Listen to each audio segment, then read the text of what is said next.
Ta! Ang pinuno, hangal, ta! Naitabo na itilibingan ng mga bayani, ti National Artist, Party Film and Broadcast Arts, ken superstar Nora Honor. Naraway miyembro ti pamilya, pagayam, fans ken makamamuken ko na tinagkaykaysa, kalpasan ng pimusa iti Abril 16.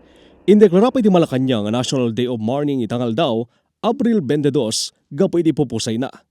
Dito Ilocos Norte, may isa ka diti nagbali na pakabigbigan ni Nora Honor, tinaypanakder nga estatwa na iti karakter ng Elsa, iti pelikula ng Himala. Makita na iti titeng at tinalatak as Sundance City Paway. Atraksyon da ito iken may isa ka diti rombeng nga sardingan no aglugan ka diti 4x4 rides. May sa pagtangtang sikin ar-araken nga pagpasyaran dito'y bukod tayo nga lugar, dito'y Ilocos Norte ket dito'y Suba San Juans. Makita dito'y paidjay da ipatakder nga sculpture ni Miss Nora Honor nga awagan tayo nga Himala sa buhangin. So far sir, adumit may nga nagpicturean sir, ta dito nga road kung natin nga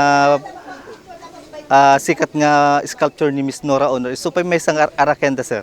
Walang himala! Hindi totoong may himala! Tawen 2014, iti formal na unveiled estatwa ni Elsa, kas parang bigbig iti karakter ni Nora Honor iti pelikula nga Himala, iti tawen 1982.